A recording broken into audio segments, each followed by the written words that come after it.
Hi guys! Welcome to Atoy Cosam Vlog.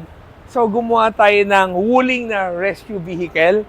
So meron kami ginawang police at saka rescue. So isang kaibigan natin na nagpagawa ng maraming unit na to. Ang intention nito ay para sa mga maliliit na kalye. Hindi siya panghabol ng malayuan kasi may nagtanong paano ako naubusan ka ng battery habang naghahabol ka? So maraming nakakatawang question. Pero syempre again, itong ginawang wuling na to, ang pinapakita natin dito ay design is created by Atoy Customs. Kung paano natin i-layout yung sticker niya at saka paano natin nilatag na medyo minimalist siya pero ang ganda tingnan na merong impact. Sometimes kung nagpapagawa ka ng sticker, hindi man kailangan buong sticker mo ang kumpleto para ito ay maging maganda.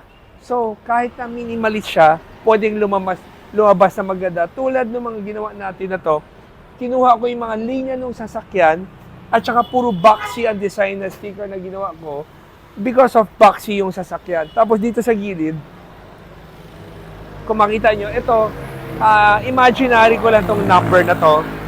Pero pwede mo palitan or yung area, yung code, pwede mo rin baguhin. So, dito, tinakpan ko rin yung, kung mapapansin nyo, wala nakalagay dahil hindi ko alam anong area, municipality ang kailangan ilagay sa logo na to. So, yes, nilagay natin yung yellow na rescue. Tapos yung ginamit natin kulay dito ay parang may pagka deep red or may pagka cherry red para medyo maging matapang at mas elegante tingnan. Hindi siya masyadong colorful na light para hindi siya mukhang nagbibiro. Mas seryoso tingnan yung blend ng sticker na ginawa natin. Like, well, it represents Philippines, the blue and the red, pero hindi siya yung actual color ng flag natin. Ginawa ko lang yung accent na para magmukha siyang decente at malinis. Same thing sa likod, hindi ko ginawang balot na balot yung buong likod ng sticker. Hindi mo rin kailangan mo rin maging maganda, na simple lang, which is very minimalist. Nilagyan mo rin ng number at saka code kung saan siya pwede pumunta. So marami rin nagtatanong, itong wuling ba, paano to pag nabaha?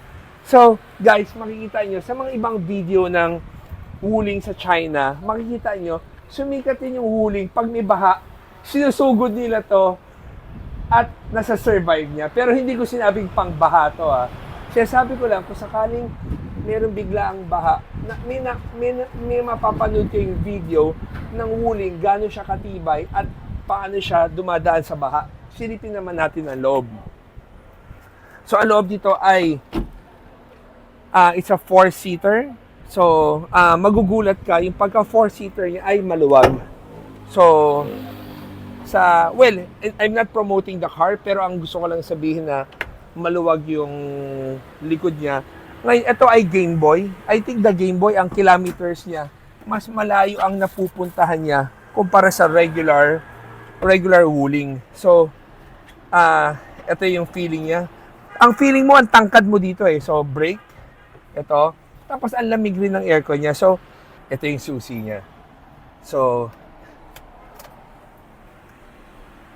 yan. Pag ilan mo, naka-on na siya. So, ang function nito, ito yung ilaw niya. So, nababago-bago tong ilaw na to Harap and likod niya parehong gumagana. Pwedeng mamili ka ng harap lang, pwedeng likod lang. So, yan. So, pwera sa ilaw niya, meron siyang siren. Yung siren niya ay volume pala yun. So, ito yun. Ito pala yung pagka pulis ka, bubusina ka, ito pala yun. Tapos pag isang angat na pataas, yan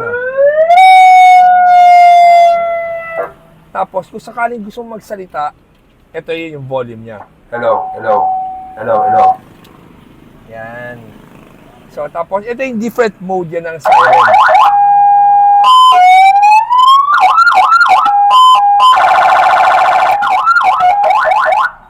So guys, yung mga siren ilaw na yan, may mga friends tayo nagsusupply niyan, pero yung ilaw and siren, hindi na ang Atoy Customs ang may-ari niyan. So binibili rin natin tong mga ilaw and siren na to para lang maging kumpleto tong sasakyan na to.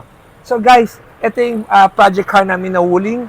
Next time, ipapakita rin namin sa inyo yung mga ambulansya na ginagawa natin. Kasi maraming pa kaming ginagawang mga local government project na pang mga community, mga barangay level at mayor level para sa rescue, patrolling, ambulance. Yung ambulance, ginagawa rin namin. Meron kaming ambulance na budget meal, meron kaming ambulance na full-blown budget. Depende ano yung request ng kliyente. So guys, pag nag-enjoy kayo sa video na to, subscribe and like our page lang para lang ma-update kayo sa mga bago pa namin ginagawa. So guys, everyday is a blessing.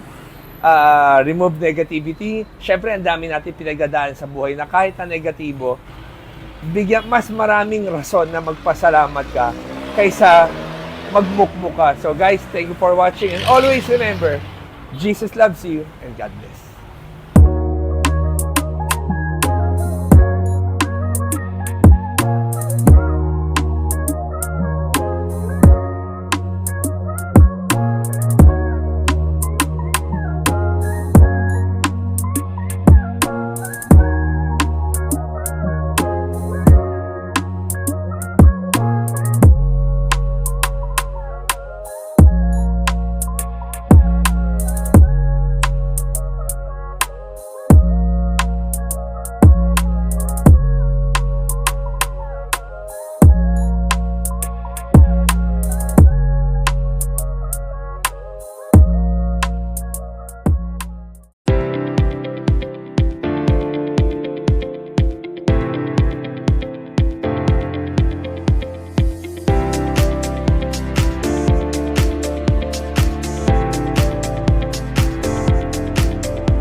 친구 여러분, 저희와 함께 하게 하세요. 아토의 헤드레스, 햇거로 필리핀 첫 번째 장통.